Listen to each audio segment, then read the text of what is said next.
ఈరోజు ప్రతిపక్షంలో ఉన్నా కూడా నేను చెప్తా ఉన్నా, గర్వంగా కూడా చెప్తా ఉన్నా, ఈ రోజుకి కూడా జగన్ అబద్ధాలు ఆడడు, జగన్ మోసం చేయడు.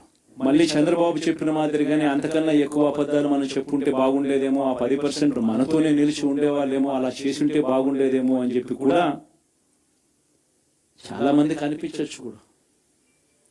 మరీ జగన్ ముక్కుసూటి మనిషి, మరీ జగన్ రాజకీయాలలో మరీ నిజాయితీగా ఉంటాడు, ఇంత నిజాయితీగా ఉండడం కరెక్ట్ కాదేమో అని.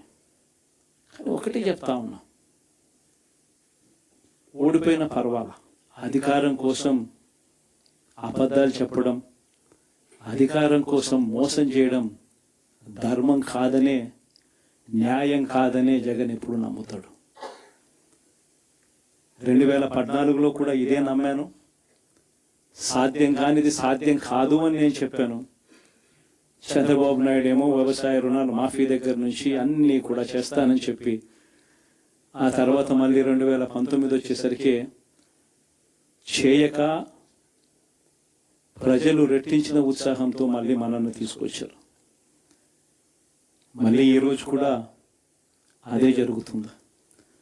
2029 వచ్చే నాటికి వచ్చేసరికి చంద్రబాబు నాయుడు చెయ్యని హామీలను మోసం చేసిన పరిస్థితులను ప్రజలు ఏ స్థాయిలో గుర్తుపెట్టుకొని మళ్ళీ మనల్ని ఆశీర్వదిస్తారు అనంటే, చంద్రబాబు నాయుడుకు సింగిల్ డిజిట్లలోనే నెంబర్స్ వచ్చే పరిస్థితి కూడా ఆ రోజు కూడా దూరంగా లేదు.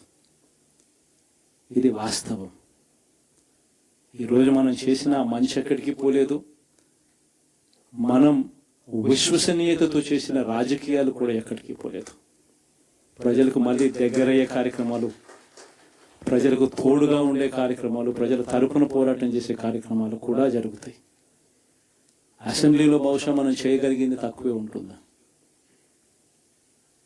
ఎందుకంటే మనకు వచ్చిన సంఖ్యాబలం కూడా చాలా తక్కువే. పైగా కౌరవ సామ్రాజ్యం లేకపోతా ఉన్నాం. ఏకంగా స్పీకర్ పదవికి తీసుకోబోయే వ్యక్తి ఎంత సిగ్గు లేకుండా సోషల్ మీడియాలో వైరల్ అవుతా ఉంది వాళ్ళు మాట్లాడుతూ ఉన్న మాటలు. ఒకడంటాడు జగన్ ఓడిపోయాడు, ఇంకా చనిపోలేదు అని ఒకడు అంటాడు, ఇంకా చావలేదు అని ఒకడు అంటాడు, ఇంకొకడు అంటాడు చచ్చేదాకా కొట్టాలి అని ఇంకొకడు అంటాడు. నిజంగా ఇలాంటి కౌరవ సామ్రాజ్యంలోకి మనం పోతా ఉన్నాం. ఆ వ్యక్తి ఇప్పుడు స్పీకర్ కాబోతున్నాడట. ఇలాంటి పరిస్థితుల మధ్య ఆ కౌరవ సామ్రాజ్యంలో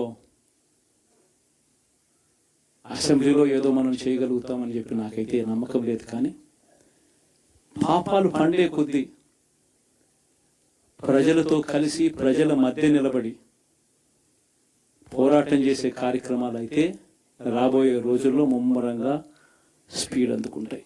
అదే జగన్ పరిపాలనలో కులం చూడలేదు, మతం చూడలేదు, ప్రాంతం చూడలేదు, చివరికి ఏ పార్టీకి ఓటు వేశారని కూడా చూడలేదు.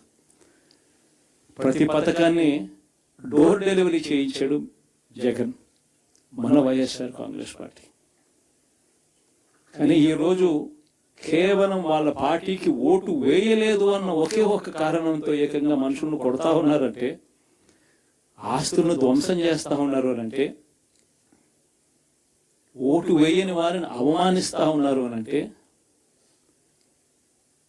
నిజంగా ప్రతి గ్రామంలోనూ ఇంత అన్యాయంగా వ్యవహరిస్తున్నారు అనంటే,